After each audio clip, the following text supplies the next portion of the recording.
Bismillahirrahmanirrahim. Assalamualaikum warahmatullahi wabarakatuh. Marilah kita bersama-sama menadah tangan untuk membacakan doa sebelum belajar. Bismillahirrahmanirrahim. Allahumma aftah alaina hikmataka wa nshur alaina min hazaini rahmatika ya arhamar rahimin. Amin ya rabbal alamin. Baiklah, hari ini mata pelajaran pendidikan Al-Quran bagi darjah khas. Pelajaran yang keempat, tajuk tafsir ayat 68 hingga 69. Renungi kekuasaan Allah Subhanahu Wa Taala, surah An-Nahl.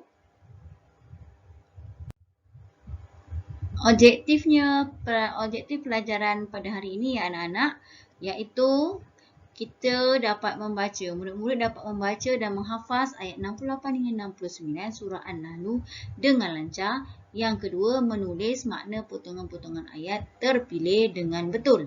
Yang ketiga, murid-murid dapat menterjemah keseluruhan ayat dengan betul. Dan yang terakhir, menerangkan pengajaran-pengajaran yang betul, menerangkan pengajaran-pengajaran yang dapat diambil daripada ayat berkenaan. Maaf ya anak-anak. Kemudian surah An-Nahl ayat 68 hingga 69, anak-anak boleh rujuk pada kitab anak-anak, kitab pendidikan Al-Quran anak-anak halaman 27.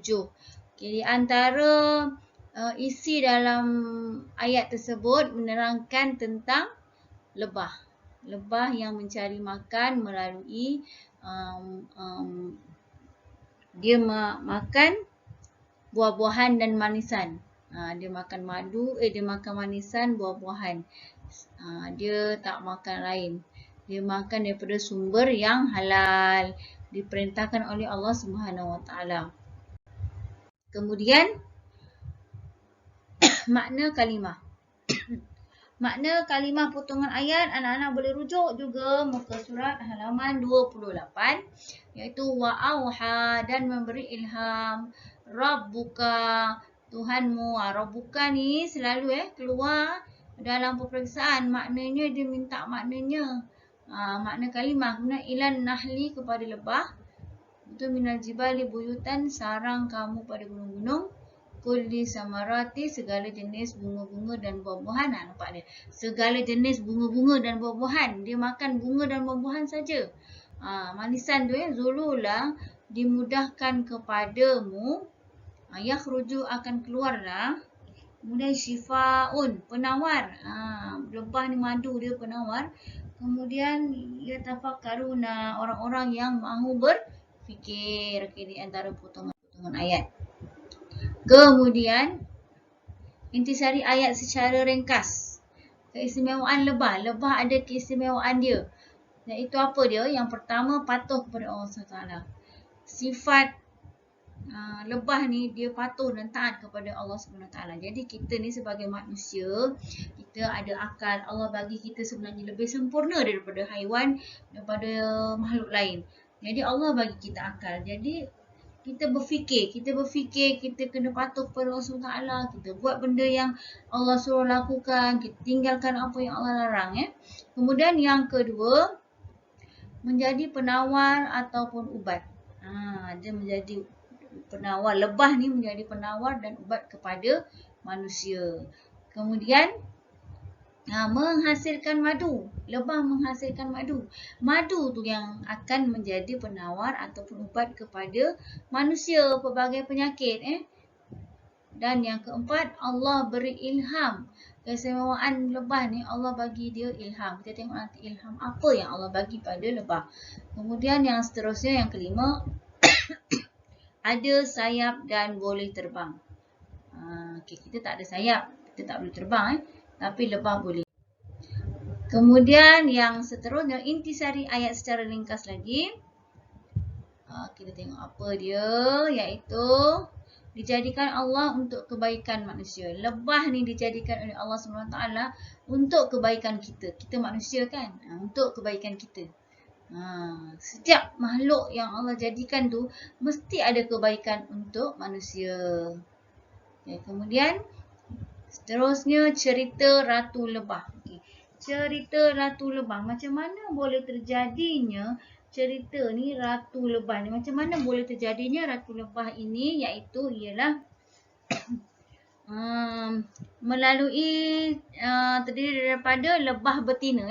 Ratu lebah ni adalah lebah betina yang dihasilkan melalui satu siri pertandingan kekuatan di kalangan lebah-lebah betina.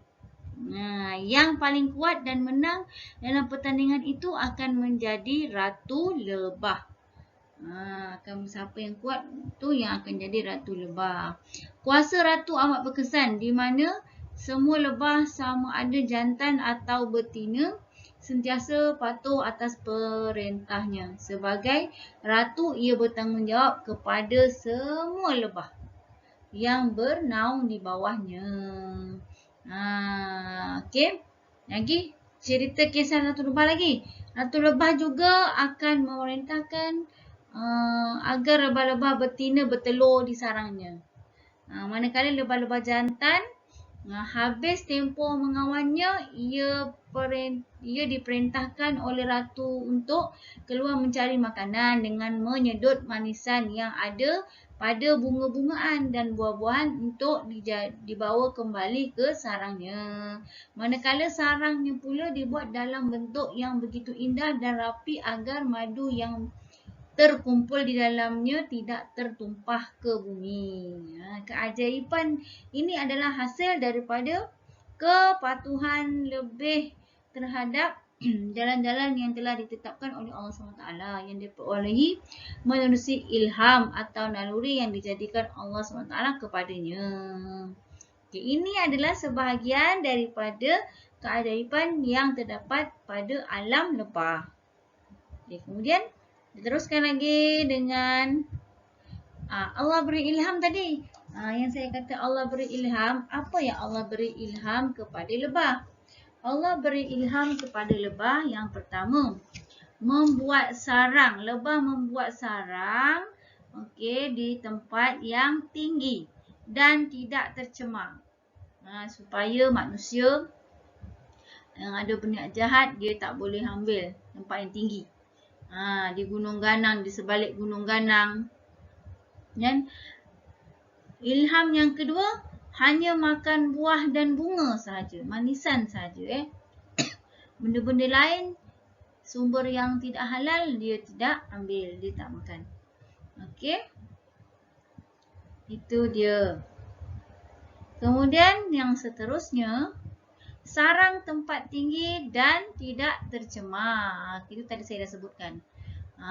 Yang kedua tadi hanya makan buah dan bunga saja. Saya dah sebutkan kedua-dua tadi. Okey, kelebihan madu lebah. Apa kelebihan madu lebah ini? Makanan asli yang disediakan oleh Allah Subhanahu Wa Taala untuk manusia. Makanan yang asli yang untuk manusia. Bukannya kita makan yang bukan-bukan, tak tahu sumber daripada mana. Kemudian yang kedua,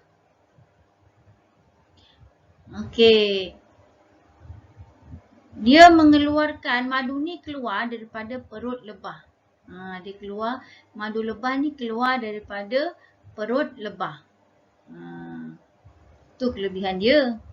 Kemudian mengubati penyakit tertentu. Madu lebah adalah penawar yang boleh mengubati pelbagai penyakit. Pelbagai penyakit. Semua ubat. Semua boleh diubati dengan, semua penyakit boleh diubati dengan madu lebah. Kemudian terakhir, menyumbang ke arah kesejahteraan manusia. Menyumbang ke arah kesejahteraan manusia. Itu kelebihan madu. Madu lebah. Lagi yang seterusnya, dari sumber rezeki yang halal. Apa yang dari sumber rezeki yang halal? Madu ni sumbernya daripada rezeki yang halal tu lah tadi, daripada buah-buahan dan bunga-bungaan. Daripada manisan daripada manisan bunga dan buah-buahan. Yang terakhir, pengajaran ayat. Daripada ayat 68 hingga 69, apa pengajaran yang kita boleh ambil daripada sini? Yang pertama, lebah makhluk yang paling taat. Macam mana dikatakan makhluk yang paling taat.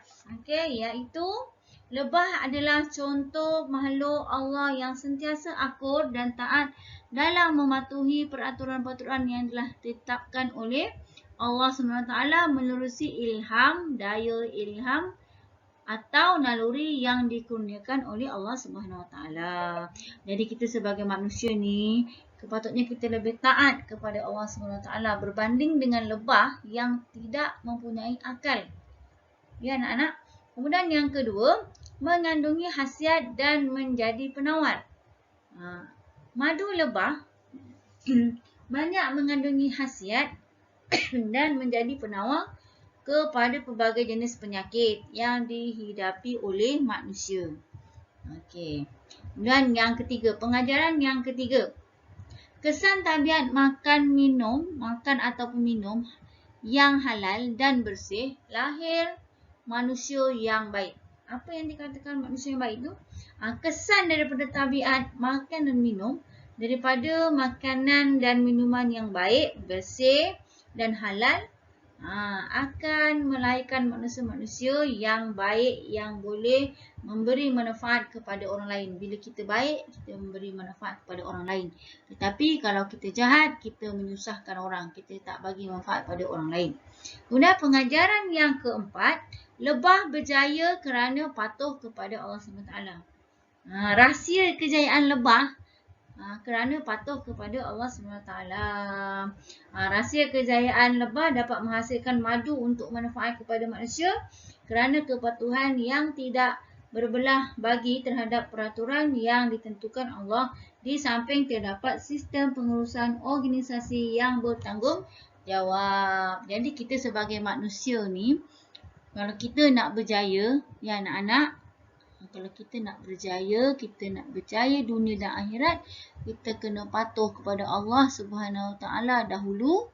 Bila kita dah patuh kepada Allah Subhanahu Wa Taala, kita insya-Allah kita berjaya dunia dan akhirat.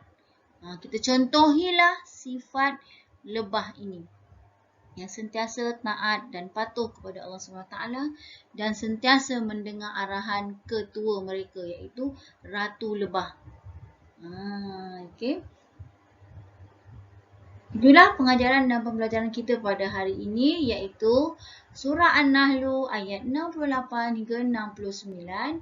Pengajaran yang kita telah dapat daripada pelajaran ini, tadi saya dah ceritakan, kita contohilah sifat lebah dan kita sebagai manusia, Allah bagi kita akal, patutnya kita lebih baik daripada lebah. Okay, sekian sahaja untuk PDPR kali ini. Terima kasih. Jumpa lagi. Wabillahi taufiq wal hidayah. Wassalamualaikum warahmatullahi wabarakatuh. Mana yang kurang, mana yang terlebih atau yang terkurang, saya mohon ampun dan maaf.